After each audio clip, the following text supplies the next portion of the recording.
اعوذ باللہ من الشیطان اللعین الرجیم بسم اللہ الرحمن الرحیم الحمد للہ رب العالمین والصلاة والسلام علی اشرف الانبیاء والمرسلین والشفیع المذنبین ابی القاسم محمد وعلى بیتہ الطیبین الطاہرین المعصومین المظلومین من یومنا ھذا الى قیام یوم الدین اما بعد فقط قال رسول اللہ صلی اللہ علیہ وآلہ وسلم اولون محمد و اوسطون محمد و آخرون محمد و کلنا محمد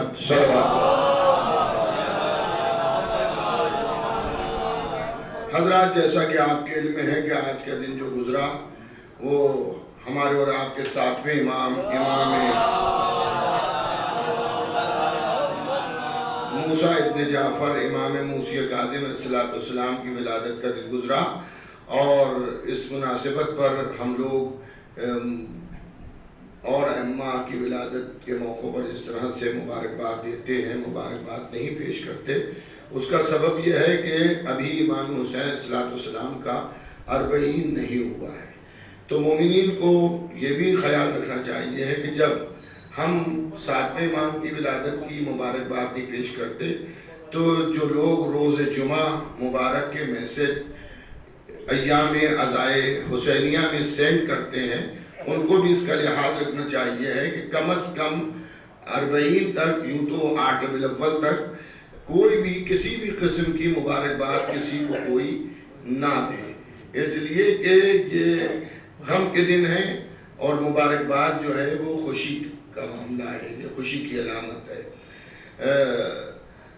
میں پھر سے گزارش کروں گا جو لوگ آن لائن مجلس کو سماعت فرما رہے ہیں ان کی خدمت میں بھی، یا جو اپلوڈ ہونے کے بعد مجلس کو سنیں گے ان کی خدمت میں بھی میری گزارش ہے کہ ایام عزائے حسینیہ میں آپ حضرات جمعے کی مبارکباد کے میسج خدا کے لیے سینڈ نہ کیا کیجئے، اور جمعے میں بہت کچھ ہے مستحبات میں، ان اعمال کو انجام دیجئے، جیسے دعائے ندبہ کا پڑھنا ہے، غسل جمعہ کا کرنا ہے، نماز فجر سے پہلے، نماز فجر کے بعد دعائیں ہیں جو معصومین سے مروی ہیں ان کی آپ تلاوت کیجئے۔ یہ مبارکباد خالی دے دینا جو ہے وہ کوئی جمعے کی اہمیت کے لیے کافی نہیں ہے، بلکہ ناخنوں کا تراشنا، غسل کرنا، یہ سب جمعے کے دن مستحبات میں ہے۔ تو میں پھر سے گزارش کروں گا کہ ایام عزائے حسینیہ میں یعنی 8 ربیع الاول تک اور کم از کم 40 تک کسی بھی قسم کی کسی کو بھی کوئی بھی علیکم السلام کوئی مبارکباد آپ نہیں دیں گے، یعنی محبان اہل بیت نہیں دیں گے، اور جن کا تعلق محبان اہل بیت سے نہیں ہے میرا میسج یہ ان کے لیے ہے بھی نہیں۔ ایک صلوات بھیجیے گا محمد و آل محمد۔ لیکن میں امام کی مناسبت سے آپ کی خدمت میں آج کی مجلس میں چند باتیں عرض کروں گا، اور آپ حضرات سے گزارش ہے بڑی توجہ کے ساتھ آپ حضرات سماعت فرمائیں۔ ایک صلوات بھیجیے گا محمد و آل محمد۔ اس سے بہتر صلوات بھیج دیجیے محمد۔ عزیزان گرامی، اللہ نے جس طرح سے نبی کریم کو وہاں سے پڑھا کے بھیجا، یعنی یہ قدرت کے پڑھائے ہوئے ہیں، دنیا میں انہیں علم حاصل کرنے کی ان کو ضرورت نہیں ہے، اس لیے کہ یہ دنیا میں پڑھانے کے لیے آئے ہیں۔ اسی طرح سے ان کے جانشین جو ہیں ان کا بھی یہی معیار ہے کہ وہ قدرت کے پڑھائے ہوئے ہیں، دنیا میں یہ پڑھنے نہیں آئے ہیں، دنیا میں یہ پڑھانے آئے ہیں۔ جب ایک یونیورسٹی میں کسی پروفیسر کا تقرر ہوتا ہے یا کسی اسکول میں کسی ٹیچر کو رکھا جاتا ہے تو وہ ٹیچر وہاں پڑھنے کے لیے نہیں آتا، ہزاروں وہاں سے پڑھ کے نکلتے ہیں، لیکن جو پروفیسر ہے، جو ٹیچر ہے، وہ پڑھاتا ہے، پڑھتا نہیں ہے. اسی طرح سے اس دنیا کو پڑھانے کے لیے محمد و آل محمد آئے ہیں. یہاں انہیں نہیں پڑھنا ہے بلکہ یہاں والوں کو انہیں پڑھانا ہے. ایک صلوات اور بھیجیے.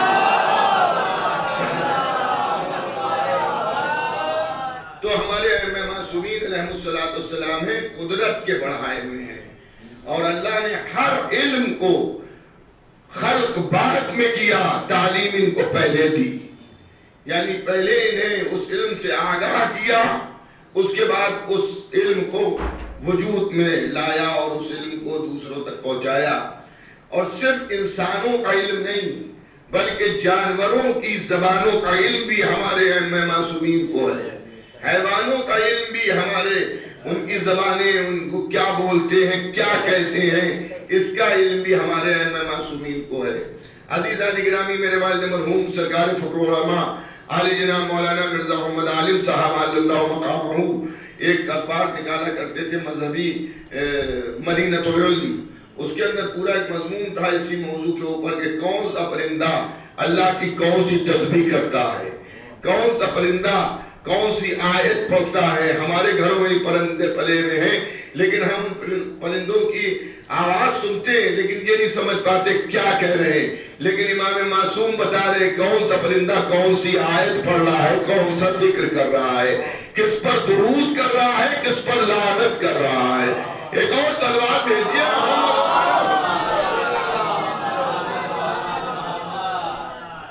تو عزیزان گرامی، برادران ایمانی، محبان اہل بیت پیغمبر عزاداران امام مظلوم کربلا، آپ سبھی حضرات جانتے ہیں کہ ہمارے ائمہ معصومین جو ہیں وہ تمام زبانوں سے واقف ہیں. اگر دیکھیں تعریف، مطلب جو میرا چاہنے والا ہے، میری مجلسوں کو سننے والے بزرگ اور جوان بچے یہاں بیٹھے ہوئے ہیں، مطلب جو مجھے پسند کرتے ہیں، میری تقریر کو پسند کر رہے ہیں، تو وہ میری تعریف کریں تو تعجب کی بات نہیں ہے. جو بزرگ مجھے بچپنے سے دیکھ رہے ہیں وہ میری تعریف کرے تو وہ بہت زیادہ بیان کرنے کی چیز نہیں ہے. لیکن اگر کوئی دشمن ہو جو ہمیں مانتا نہ ہو، وہ ہمیں مولوی بھی نہ سمجھتا ہو، لیکن کسی موقع پر اگر وہ تعریف کر جائے تو یہ تعریف اہمیت رکھتی ہے کہ صاحب فلاں آدمی نے ان کی تعریف کی، جو انہیں مولوی بھی نہیں سمجھتا لیکن وہ ان کی تعریف کر رہا ہے. تو ہم تو امام مانتے ہیں، معصوم مانتے ہیں، نبی کا جانشین ائمہ معصومین کو مانتے ہیں. دنیا میں سب سے افضل، دنیا میں کیا اللہ نے جتنی بھی مخلوقات خلقی ہیں سب سے افضل ہم انہیں مانتے ہیں. ہم تعریف کریں تو کوئی کہے گا کہ صاحب یہ کیوں نہ تعریف کریں، یہ شیعہ ہیں، یہ امامی شیعہ ہیں، یہ اماموں کو مانتے ہیں. لیکن اگر کوئی ایسا ہو جو علی کو چوتھا مانتا ہو اور فقہ آل محمد پر عمل نہ کرتا ہو، دیکھیں سب سے بڑی بات جو ہے وہ یہ ہے کہ فقہ آل محمد پر عمل نہ کرنے کا یہ کھلا ثبوت ہے کہ ہم نے اہل بیت کے کہے کو نہیں مانا. اگر اہل بیت کے کہے کو مانا ہوتا تو فقہ آل محمد کے مطابق عمل کرتے. اب آپ سنیے، مولا علی کے فضائل تو آپ سنتے ہی رہتے ہیں دوسروں کی زبان سے بھی، لیکن ہمارے اور آپ کے ساتویں امام، امام موسیٰ ابن جعفر، امام موسیٰ کاظم علیہ السلام کی حالات زندگی کا ایک واقعہ ایک عالم اہل سنت بیان کر رہے ہیں، اور انہوں نے بیان کیا کہ ایک صلوات بھیج دیجئے.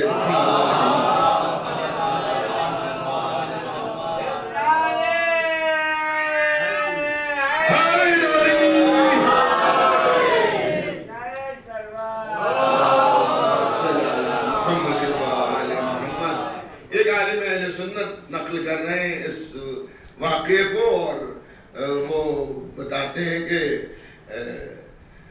ہم نے اپنے بزرگوں سے سنا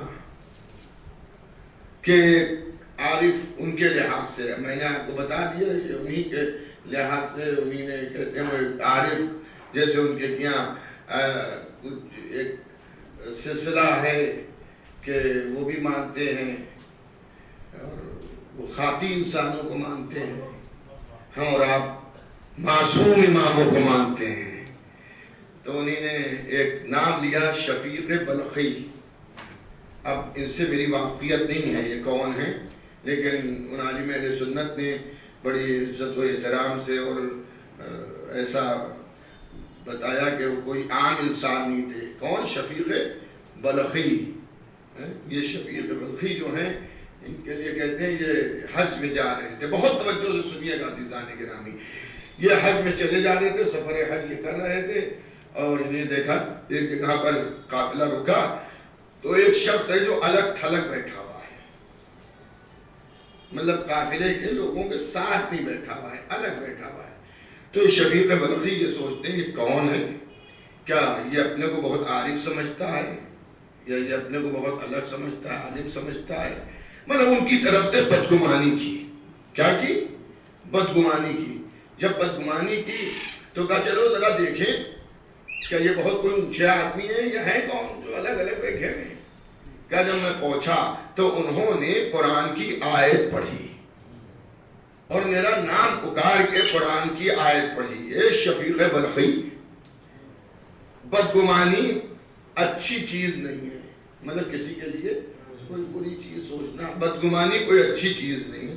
اب یہ سوچنے نہ آئے، پہلی بار میری ان کی ملاقات ہے، کبھی میں ان سے ملا نہیں ہوں، اور یہ میرا نام لے کر مجھے پکار رہے ہیں، اور جو میرے دل میں تھا وہ ان کے زبان پر آ گیا.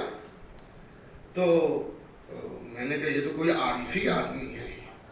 شفیق بلخی کہتے ہیں کہ کوئی بہت عارف عالم ہیں جو بغیر میرے متعارف میں اس سے نہیں ہوں، اور انہی نے مجھے کبھی نہیں دیکھا، اور یہ میرا نام لے رہے ہیں، میرے شہر کا نام لے رہے ہیں. اس کے بعد پھر جو میں نے دل میں سوچا تھا، بدگمانی کی تھی، اس کا جواب قرآن کی آیت سے دے رہے ہیں. ہر بات تمام ہوئی، قافلہ پھر آگے چلنے لگا اور چلتا ہوا قافلہ آگے چلا گیا. اب میں نے دل میں سوچا کہ یہ میں نے غلطی کی ہے. شفیق بلخی کہہ رہے ہیں کہ میں نے یہ غلطی کی ہے کہ مجھے ان کی طرف سے بدگمانی نہیں کرنا چاہیے تھی، تو مجھے ان سے معافی مانگنا چاہیے، ان سے توبہ کرنا چاہیے کہ مجھ سے غلطی ہوئی بھائی، کہ میں نے آپ کے سلسلے میں غلط خیال کیا، اور آپ تو کوئی عارف ہیں اور بہت بڑے عالم ہیں. یہ سوچا انہی نے، مگر کہا اب جو میں نے انہیں تلاش کیا تو مجھے ملے نہیں. میں نے انہیں ڈھونڈا تو مجھے ملے نہیں. پھر مجھے مکے میں سفر حج تھا نا، تو مجھے مکے میں وہ پھر دکھے، اور پھر میں نے دیکھا کہ کونے میں بیٹھے وہ عبادت الہی کر رہے ہیں. اب جو میں نے اس منظر میں انہیں دیکھا تو میں خوش ہوا، چلو مل گئے، اب چل کے ان سے گفتگو کرے، معافی مانگے. اب جو کہتے ہیں کہ میں چلا تو پھر انہوں نے سر اٹھایا اور میرا نام لیا، اور شفیق بلخی پھر قرآن کی آیت پڑھی کہ اللہ توبہ قبول کرتا ہے، گناہوں کو معاف کرتا ہے. اور پھر ارشاد فرمایا شفیق بلخی تم نے جو توبہ کا ارادہ کیا میں نے معاف کیا تجھے. ایک صلوات بھیجیے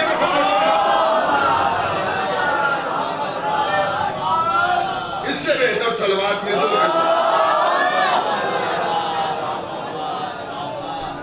تو عزیزان گرامی اب ان کو اور تعجب ہوا کہ کیا ہو رہا ہے.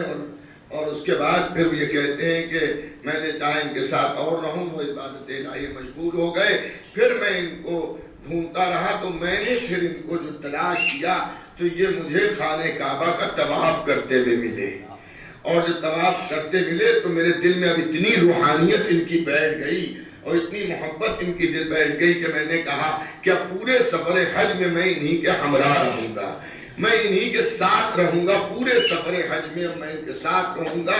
تو میں نے دیکھا خانہ کعبہ کا طواف کر رہے ہیں، زار و قطار رو رہے ہیں، اللہ کی بارگاہ میں مناجات کر رہے ہیں. مناجات کا انداز ایسا ہے، مناجات اس عالم میں کر رہے ہیں. امام یہ جو ہیں جن کو ابھی یہ جانتا نہیں ہے کہ کون ہیں، کہ اس طرح سے مناجات کر رہے ہیں کہ میں نے کبھی اس طرح سے مناجات کرتے کسی کو دیکھا نہیں تھا. اب ایک عالم اہل سنت یہ بیان کر رہے تھے کہ میں بار بار آپ سے عرض کر رہا ہوں کہ یہ عالم اہل سنت شفیق بلخی کا واقعہ نقل کر رہے ہیں اور وہ بیان کرتے جا رہے ہیں. انہوں نے کہا میں نے ایسا عارف اور ایسا زاہد, ایسا متقی, ایسا پرہیزگار, ایسا دیندار, ایسا اللہ والا, ایسا رسول کا محب, ایسے اس طرح کی دعا کرنے والا میں نے کوئی ابھی تک دیکھا ہی نہیں ہے کہ اتنی دیر میں انہوں نے طواف خانہ کعبہ سے فارغ ہوئے اور فارغ ہونے کے بعد ایک سمت کی طرف چلنے لگے اور میں بھی ان کے پیچھے دبے پیروں چلتا رہا. وہ بھی چلتے رہے کہ میں نے دیکھا کہ سامنے ہجوم لگا ہے, مجمع لگا ہے, لوگ ہاتھ باندھے ہوئے استقبال کر رہے ہیں, ہاتھ باندھے ہوئے لوگ استقبال کر رہے ہیں. جب یہ عارف پہنچے وہاں پر تو سب نے جھک جھک کے سلام کیا اور ہاتھوں کا بوسہ دیا, مصافیہ کیا. تو ابھی تک مجھے اس کا علم نہیں ہے کہ یہ ہے کون. تو میں نے اسی مجمع سے کسی سے سوال کیا ذرا یہ تو بتائیے کہ ہے کون, یہ شخصیت ہے کون. تو کسی نے جواب دیا, کسی نے کہا, جتنے بھی وہاں پہ کھڑے تھے, کہ تو انہیں نہیں پہچانتا, یہ ہے امام موسی کاظم علیہ السلام.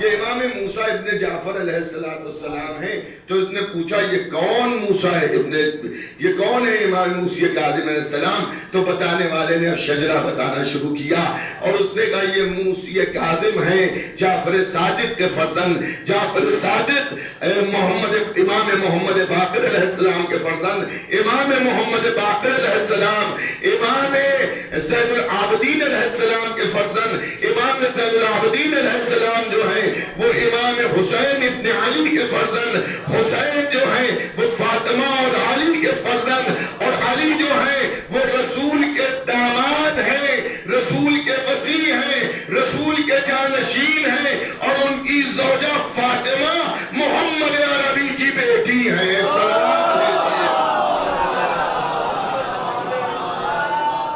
ایک اور اس سے بہتر صلوات.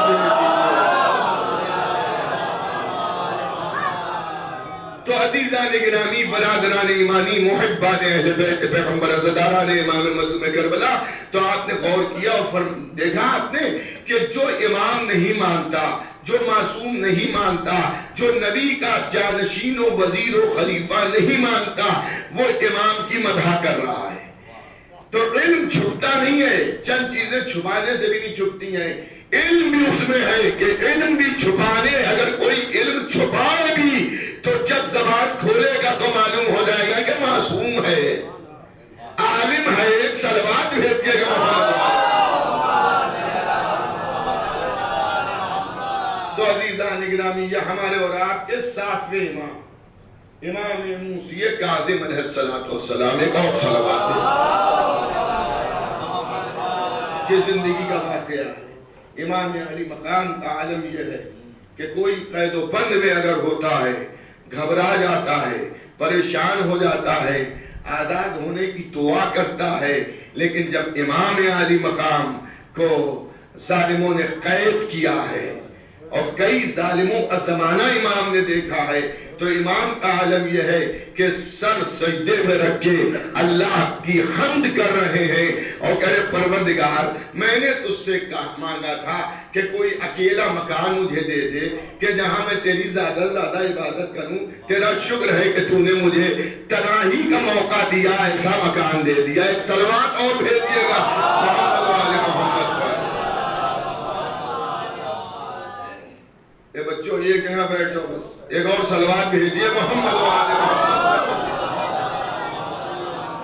جو حضرات اندر آنا چاہیں تشریف لے آئیں. آئیے حضرات, آپ جو بڑے لوگ ہیں بزرگ آگے آ جائیں. ایک اور صلوات بھیجیے گا محمد و آل محمد. ایک اور اس سے بہتر صلوات بھیجیے محمد و آل محمد. تو عزیزان گرامی, برادران ایمانی, محبان اہل بیت پیغمبر, عزاداران امام مظلوم کربلا, آپ ذرا ملاحظہ فرمائیے گا, میری طرف متوجہ رہیے گا کہ امام اللہ کی عبادت کا شکر ادا کر رہے ہیں کہ تو نے مجھے تنہائی کا موقع دیا جہاں میں تیری عبادت کر رہا ہوں, جہاں میں تیرا ذکر کر رہا ہوں. اچھا آپ کو واقعہ معلوم ہے دشمنان آل محمد اور اس سے پہلے بھی اگر آپ دیکھیں تو علیکم السلام انبیاء اوصیاء خاصان خدا کے اوپر بھی لوگوں نے بہتان اور الزام لگائے. حضرت موسیٰ کے لیے ایک مشہور واقعہ ہے کہ حضرت موسیٰ فرعون نے جو ہے اس نے ایک عورت کو خریدا اور اس سے کہا تمہارا صرف اتنا کام ہے کہ جب موسیٰ خطبہ دے رہے ہوں جب نصیحت فرما رہے ہوں تو صرف تم اتنا کہہ دینا کیا آپ نصیحت فرما رہے ہیں آپ نے میرے ساتھ کیا کیا ہے. اور میرے ساتھ کا مطلب آپ سمجھ گئے. اب میں ان لفظوں کو اپنی زبان سے دہرانا بھی نہیں چاہتا ہوں.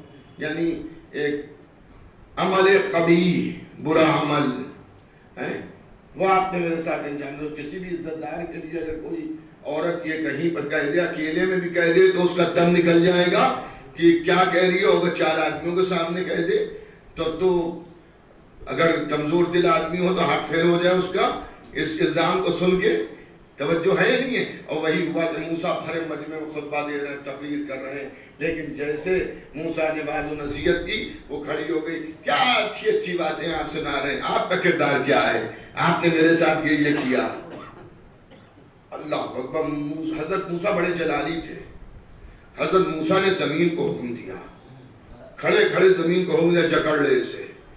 جیسے حکم دیا تو زمین پھٹی اور اس کو گٹو یعنی اس کے پنجے جو تھے زمین نے کس لیے اور ایسے کسے کہ نکالنا چاہ رہی ہے تو نکل نہیں پا رہے. تو سمجھ گئی کہ میں جھوٹ تو بول رہی تھی میں نے الزام لگایا تھا موسیٰ بگڑ گئے اور اب موسیٰ نے زمین کو حکم دے دیا ہے تو اب میری نجات نہیں ہے. تو اس نے موسیٰ سے معافی مانگی مجھے معاف کر دیجئے. موسیٰ کو اتنا چلاک تھا زمین سے کہا اور جکڑ لے تو پنڈلیوں تک زمین نے جکڑ لیا.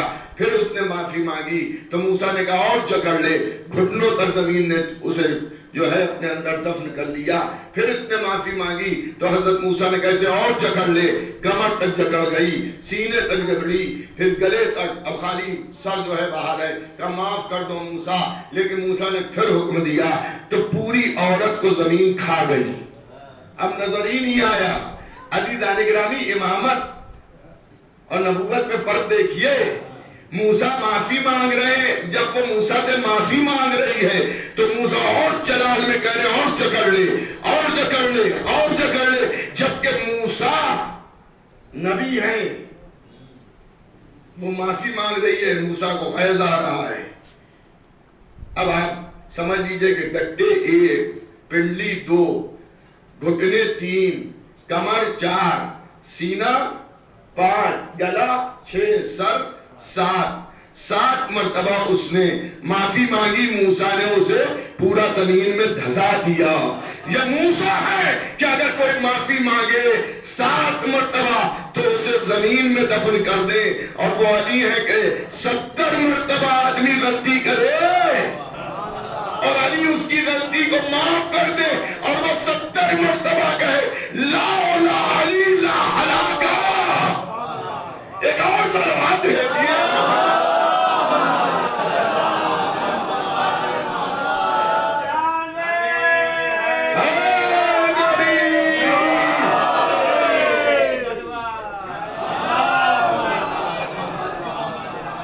خدا سلامت رکھے آپ سبھی حضرات کو. نام مولا کا نعرہ لگانے والوں وہ اور ہوں گے جو نعروں سے جل جاتے ہوں لیکن اللہ کا شکر ہے ہمیں تقویت ملتی ہے کیونکہ علی کا نام جو ہے وہ عصائے پیر بھی ہے جوان کے لیے تلوار بھی ہے اور بچے کے لیے تعبیر بھی ہے. ایک اور سروات ہے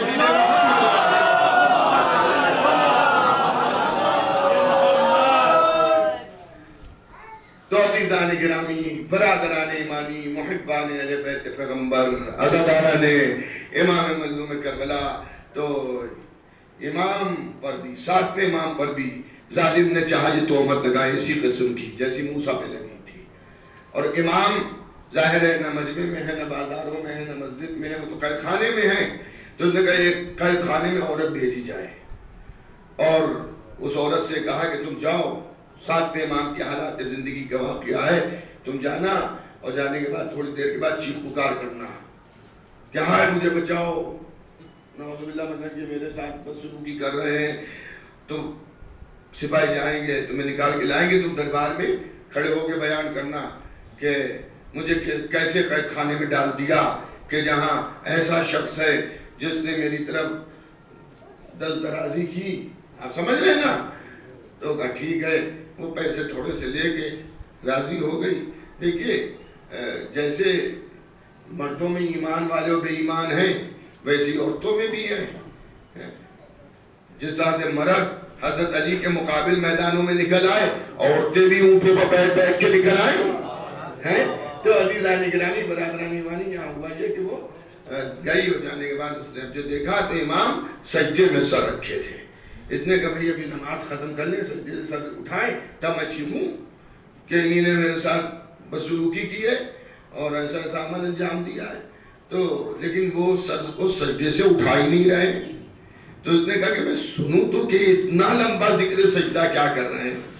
تو اسی وہی موقع تھا کہ جو میں نے عرض کیا کہ وہ شکر کر رہے ہیں، پروردگار تیرا شکر ہے کہ تو نے مجھے تنہا مکان دے دیا جہاں میں تیری عبادت کر رہا ہوں. اس کے دل پر اثر اتنا پڑا کہ اس نے اپنا سر بھی انہی کے قدموں کے نیچے اللہ کے لیے جھکا دیا اور وہ بھی شکر الہی کرنے لگی. جو عداوت میں آئی تھی اب اس کے دل میں امام ہفتم کی محبت آ گئی، ساتویں امام کی محبت آ گئی. یہاں امام کا سجدہ تمام نہیں ہو رہا ہے، وہاں پولیس والے اوپر، سپاہی انتظار میں کہ چیخے. تو اب جب بہت دیر ہو گئی تو کسی نے کہا جا کے دیکھا تو ہو کیا گیا. اب جو جا کے دیکھا تو امام بھی سجدے میں ہے، وہ بھی سجدے میں ہے. منظر پورا وہی دربار فرعون والا نظر آ رہا ہے کہ جادوگروں نے سر کو سجدے میں رکھ دیا اور موسیٰ اور ہارون کے اوپر ایمان لے آئے. کون سلوات بھیجیے،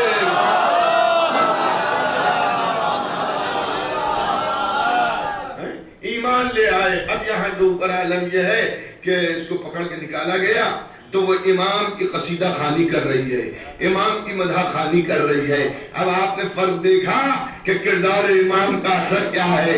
اگر کوئی تہمت لگانا بھی چاہتا ہے تو ایک تو وہ تہمت لگا نہیں پاتا، اس کا مطلب یہ ہے کہ امام کے قریب آتا ہے تو گناہ سے بھی رک جاتا ہے. ایک اور ضرورت بھیجیے.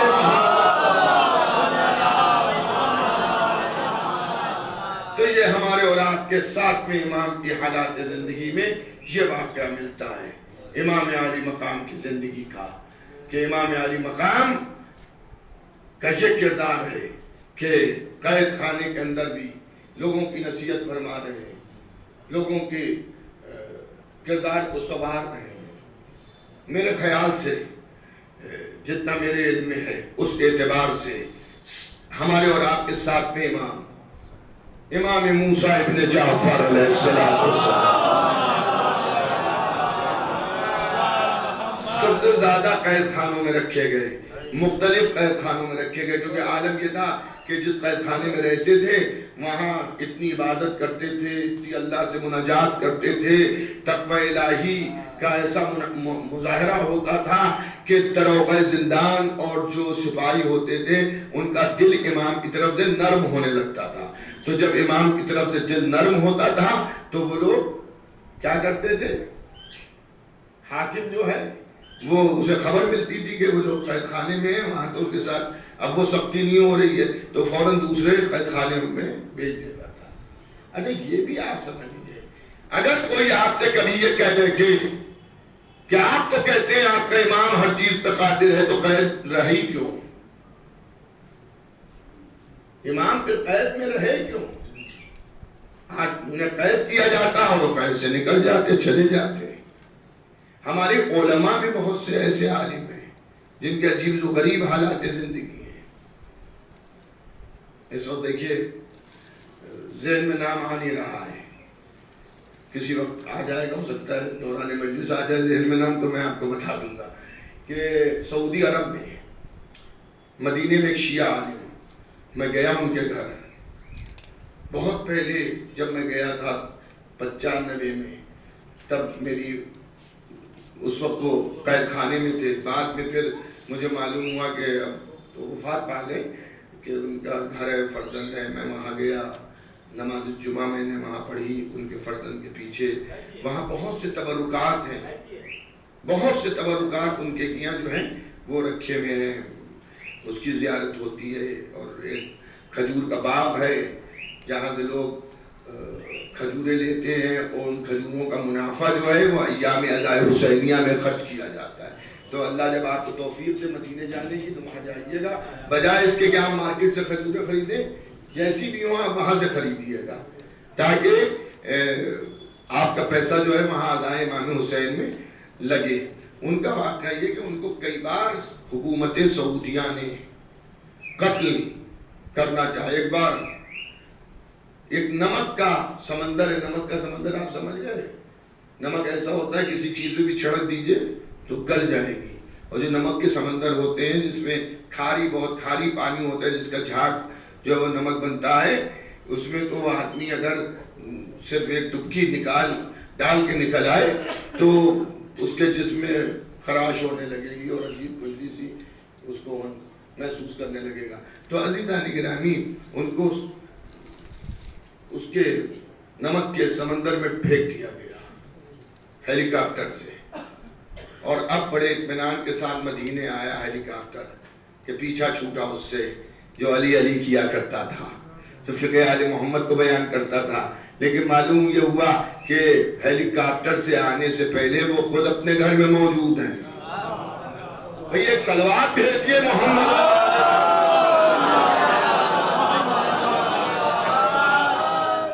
سمجھ گیا, یہ روحانیت ان کی تھی.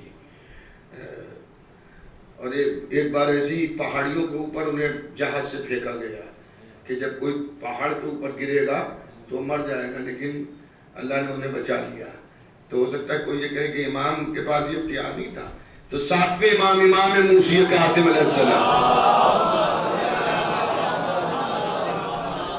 ایک دن ہوا یہ کہ دروغہ زندان, اب جو زندان میں آیا معائنہ کرنے, دروغہ زندان کا مطلب آپ سمجھیے جیلر ہیں آج کی زبان میں. جب وہ آیا, آنے کے بعد اس نے معائنہ کیا کہ سب قیدی رہتی ہیں, تو امام جہاں پہ قید تھے وہاں پہ اب جو دیکھا تو وہاں پہ ہتکڑیاں رکھی ہوئی ہیں, بیڑیاں رکھی ہوئی ہیں, توق رکھا ہوا ہے, لنگر رکھا ہوا ہے, امام نظر نہیں آ رہے. وہ رونے لگا, ڈر گیا کہ اب حاکم کو اگر یہ معلوم ہوگا تو وہ مجھے تو فوراً قتل کر دے گا اور وہ یہ سمجھے گا کہ میں نے ان کو آزاد کیا ہے. اور رو رو کے کہنے لگا مولا یہ میرے ساتھ کیا ہو جائے گا کہ اتنی دیر میں کیا دیکھا کہ امام تھوڑی دیر میں پھر تشریف لے آئے.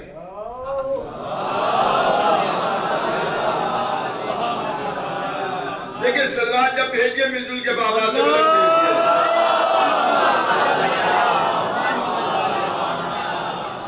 اب جو اس نے گھبرا گیا, امام ہے نہیں, سب تو بہت بڑھیا بیڑیاں سب رکھی ہوئی ہیں, تو یہ تو آدمی یہی کہے گا کہ پری پلان ہوا ہے. جیسا کسی نے ہتکڑیاں کھولی ہوں گی, بیڑیاں اتاری ہوں گی, لنگر, قیدی خود نہیں یہ سب کر سکتا ہے, یہ تو شریف ہوں گے یہی لوگ. تو گھبرا گیا, رونے لگا. تو دیکھا تھوڑی دیر میں امام آ گئے. گھبراتا کیوں ہے, میں آ گیا. اب جو اس نے دیکھا کہا آپ تو آ گئے مگر یہ ہتکڑیاں بیڑیاں اور یہ کون پہنائے گا. کیا گھبراؤ نہیں. امام نے اشارہ کیا, ہتکڑیاں ہاتھوں میں لگ گئی, بیڑیاں پیروں میں آ گئی, لنگر جو تھا کمر میں آ گیا اور توق گلے میں آ گیا. عزیزان گرامی ذرا توجہ کیجئے گا, امام نے بتا دیا انسان مطیع و فرما بردار امام کا ہو یا نہ ہو, لوہا تک امام کی اطاعت کر رہا ہے. ایک اور صلوات بھیج دیجئے.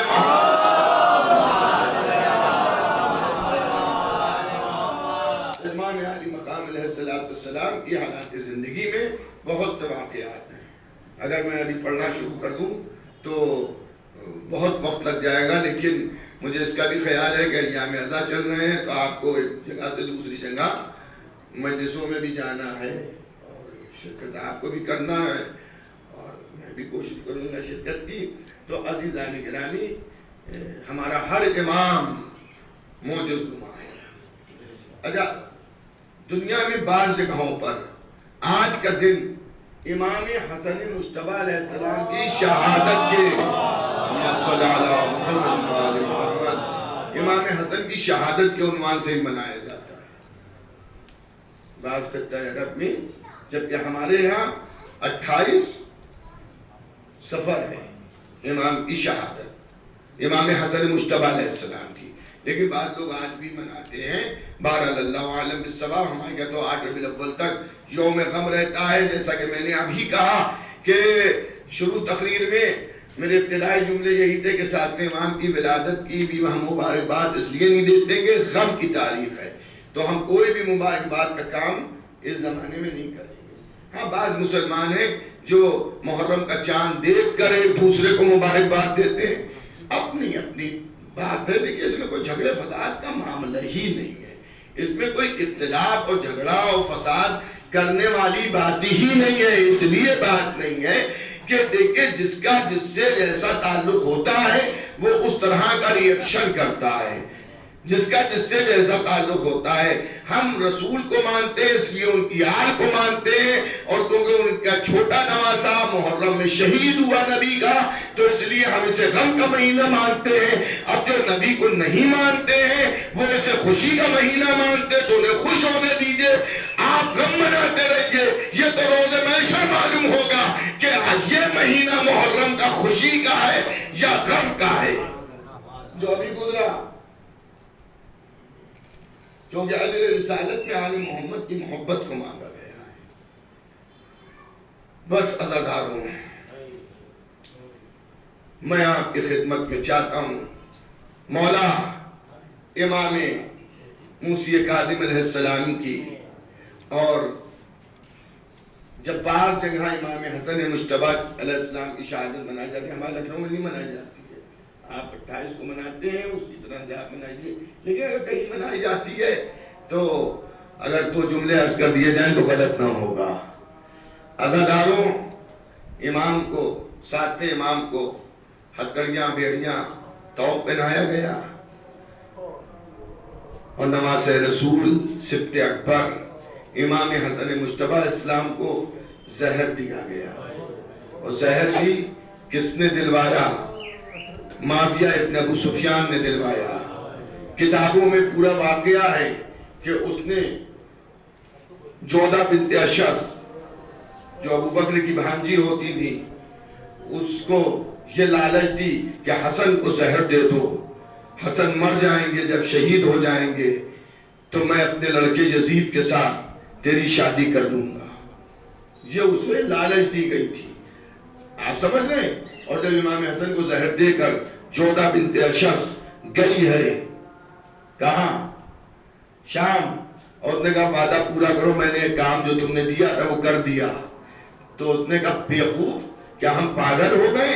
جب تو نے نماز رسول سے وفا نہ کی تو میرے لڑکے سے کیا تو وفا کرے گی؟ اور اس کے بعد جب نماز رسول شہید ہو گئے تو کسی خطیب کا جملہ ہے، غالباً عرفان حیدر عابدی مرحوم و مغفور کا جملہ ہے، میں انہی کے سارے ثواب کے لیے عرض کر دوں کہ نبی کے دونوں نواسے تیروں میں گھرے ہوئے تھے، ایک کا جنازہ تیروں کے اوپر تھا تو دوسرے کا جنازے پر تیر تھے۔ امام حسن کا جنازہ تیروں کے اوپر، امام حسن علیہ السلام کے جسم مطہر پر اتنے تیر مارے گئے تھے، کب مارے گئے تھے؟ جب امام حسن علیہ السلام کی میت روضہ رسول کی طرف جا رہی تھی۔ پروردگار اس عورت اور ان مردوں پر لعنت کرے کہ جنہی نے نماز رسول کے جنازے پر تیر برسوائے، تو تیر امام حسن کے جنازے پر تھے۔ اور وہاں کربلا میں حسین جب گھوڑے سے گرے ہیں تو تیروں کے اوپر معلق ہیں۔ ہاں عزاداروں، یہ نماز رسول کا اکرام کیا ہے مسلمانوں نے، جنہی نے نماز رسول حسن ہو یا حسین دونوں کے لیے سینکڑوں حدیثیں مسلمانوں نے اپنے کانوں سے سنی تھی، لیکن اللہ نے مصیبت آل محمد بعد وفات رسول، اے عزاداروں، اس گھر پر مصیبتوں کے پہاڑ توڑ دیے گئے۔ اور میں امام موسیٰ ابن جعفر علیہ السلام سے کہوں گا، مولا آپ کے ہاتھوں میں ہتھکڑیاں تھیں، پیروں میں بیڑیاں تھیں. آپ کو معلوم ہے جب بغداد کے پل پر 7ویں امام کا جنازہ رکھا گیا ہے تو مومنین نے جب جنازے کو اٹھایا تو کہا میرے امام کا جسم تو اتنا نہیں تھا کہ تابوت اتنا بھاری ہو, تو ذرا کھول کے دیکھو تو کہ تابوت میں جنازہ ہے کس کا.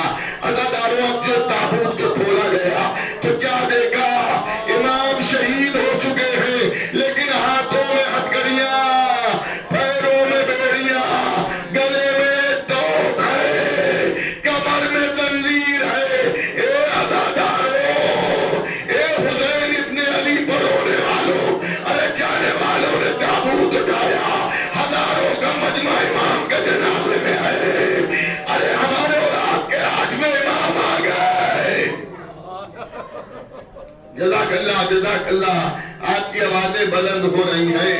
ہمارے 8ویں امام آ گئے اور آنے کے بعد اپنے بابا کو غسل و کفن دیا. اے عزاداروں, میں نے کیا کہہ دیا آپ نے سن لیا. ارے عزاداروں, 8ویں امام نے غسل و کفن دیا اپنے بابا کو.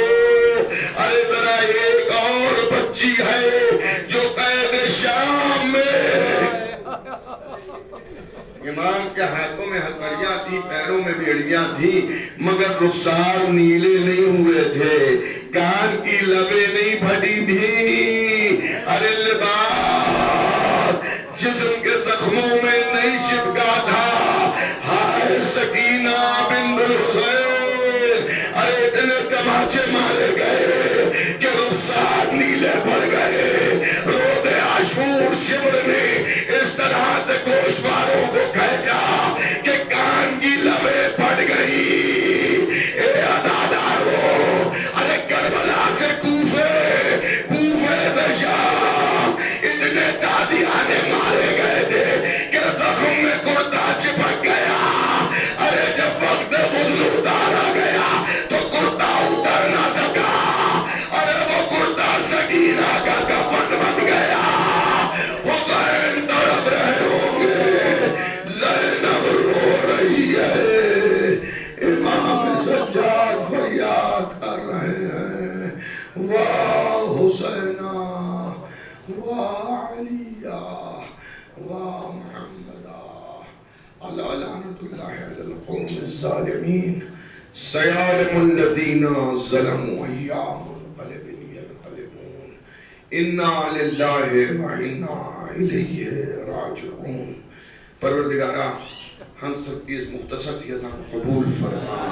پروردگارہ, اس گھر پر اپنا خاک نزول رحمت فرما.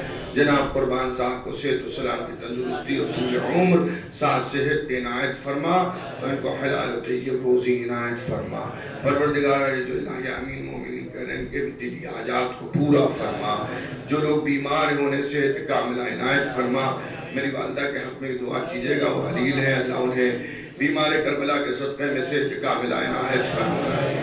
پروردگارہ, تو محمد و آل محمد کا واسطہ کہ جو دنیا میں وبا چل رہی ہے, اس وبا سے جملہ محبان اہل بیت شیعان حیدر کرار کو محفوظ فرما, اور ہم سب کے زمانے کے امام کے ظہور میں تعجیل فرما.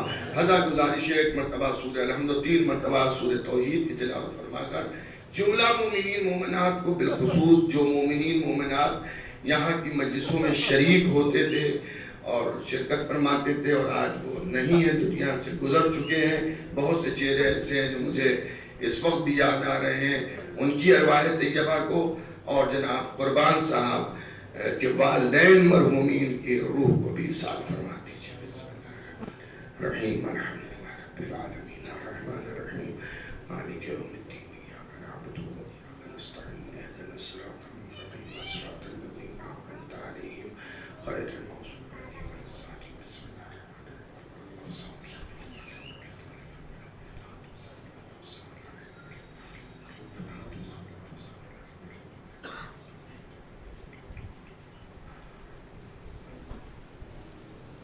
ماتم حسین, یا حسین.